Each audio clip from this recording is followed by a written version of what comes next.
let's shift away from Sonic the Hedgehog for a bit and take a look at another platformer that I played as a kid, Gex, for the PlayStation 1. Now, I didn't actually have a PS1 as a kid. In fact, I didn't even have a PS2 until I was well into my teens. If you've been a long-time viewer of this channel, you'll know that my first console was a Sega Genesis, and I didn't get anything newer until I got a GameCube in 2004. But when I was a kid, my best friend was also my next door neighbor, and he had an N64, and his older brother had a PS1, and then around the same time I got a GameCube, he got a PS2. And one of the games I remember playing as a kid was Gex. Gex is mostly known for his 3D games, particularly Enter the Gecko gets mentioned a lot, but no one talks about the first Gex game, which was a 2D platformer, and one that I remember really enjoying as a kid. I don't think we ever beat it, but I remember having an absolute blast with this title. But does it still hold up today? Well, that's what we're going to find out in today's review.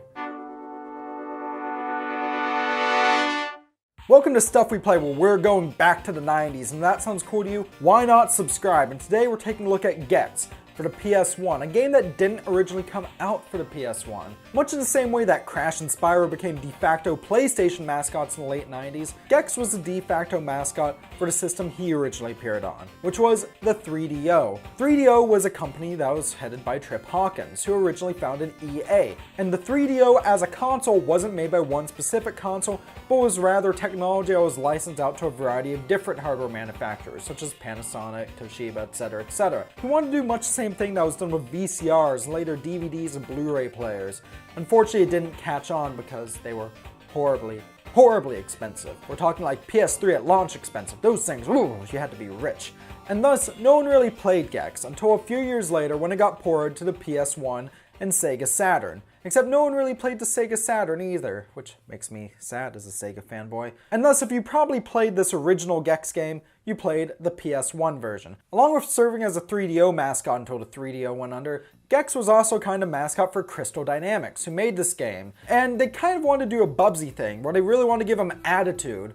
Except in giving him straight up 90s tude like Bubsy, they instead decided to hire Dana Gould to voice Gex, and fill him with a bunch of witty one-liners and snarky jokes and whatnot. And honestly, while Bubsy was absolutely annoying, something was pretty endearing about Gex. For the most part, but we'll get to that. Gameplay-wise, that's where Gex really becomes interesting. Yes, you can run and jump and you can bounce on enemies and smack them to death with your tail, but as your gecko, you can also make use of your long tongue to eat power-ups, and this makes a pretty interesting power-up mechanic.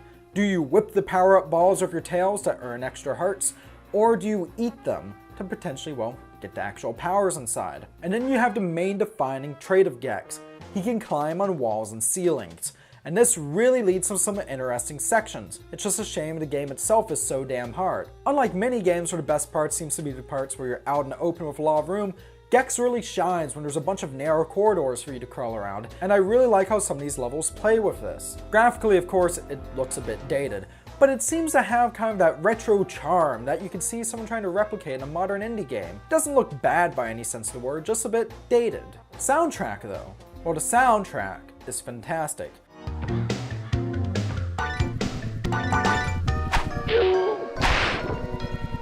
Gex starts you off in a graveyard. I know, no green hills here, but why is Gex even in a graveyard? Well, the plot of Gex is simple. Gex is a has-been who's at home watching TV, when suddenly the evil Rez captures Gex and pulls him into the TV world. And thus you have to go through 4, actually technically 6, but we'll get to that, worlds to stop Rez and get back home. It's a 2D platformer plot, there's not much here, but it's cool, and it's an excuse to go to a variety of different levels. Along with the aforementioned graveyard, we have New Toonland, which is based off of, well, cartoons, Jungle Level, which I swear is based off Legends of the Hidden Temple, and Kung Fu-ville, which, well, it's a Jackie Chan level. Hey, reruns of Rhoda! Alright, one thing I will mention, I'm sure some of these quotes from Gex were pretty endearing when this game came out, but some of them are so dated now. It kind of reminds me if you had a game nowadays and put a bunch of memes in it and then played it 5 years down the line. And you were like, wow, what the hell was I thinking? This really dated this game. Wow, this game reeks of 1995. Like the Slime Boys, nice touch. Another thing that makes this game reek of age a bit though is the difficulty. Gex is hard and it's no wonder we never beat it, and some of these stages are hard for the wrong reasons. One thing that's important to note about Gex is that even though he has 3 hearts and that can be expanded, he's a fragile little fighter. A lot of these enemies have wonky collision detection, and Gex is a little bit slippery, making tight platforming sections an absolute pain. Also, did I mention this game doesn't have a save feature? It's passwords. On a PS1 game. Come on, we had memory cards at this point. Some of these levels were really not designed around Gex's playstyle, and it shows and they're infuriating. The worst of them has to be this rocket stage. What also sets Gex apart from other platformers is merely completing a stage isn't enough to beat it. You actually have to obtain a remote or potentially multiple remotes throughout each stage, so to turn on the TVs in the hub world and access other stages and new worlds. And this frickin' rocket stage, I kept on missing the remote for some reason. And it's a hard stage with bad design, these stupid massive rockets that you have to steer. And damn it, what's hitting me here?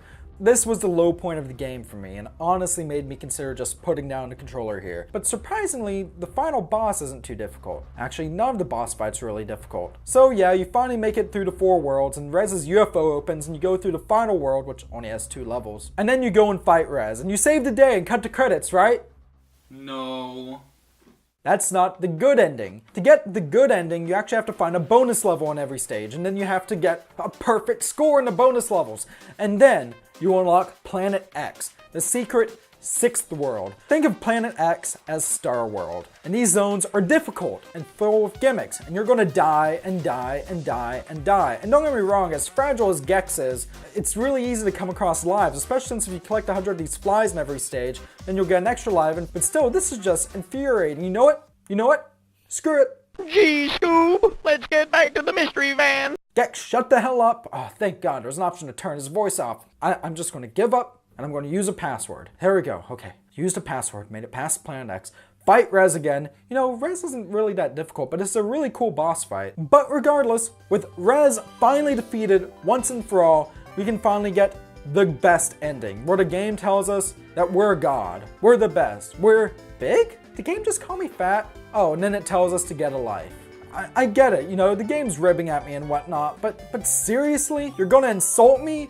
I played through most of this game with the voice acting turned on. Come on. I had to put up with how many of these crappy one-liners? Oh, there's actually an art gallery as well. Okay, that's actually pretty cool. I do like that. This game, after revisiting it, after not playing it since I was a kid, I can definitely say that it hasn't held up. This game is really not aged well. Kind of reminds me of Sonic Adventure 2 in that respect. Don't get me wrong, I can see why I loved this game as a kid and why my friends liked this game when I was a kid, and I can still say that I like this game and I think it's a good game, but it definitely shows its age a bit, and I could honestly only recommend it to die-hard platformer fans or people who really want a nostalgia trip and to go back to the 90s for a bit. While Gex is definitely a game that's showing its age, it's still a decent game, and honestly, I would have much rather Gex come back than Bubsy. But I may just be rambling right now. Have you ever played any of the Gex games? Let me know down in the comment section below with your memories. And while you're at it, why don't you subscribe to Stuff We Play for more great content like this? While you're at it, why don't you even support us on Patreon? Because every dollar earned from Patreon goes back into the channel itself.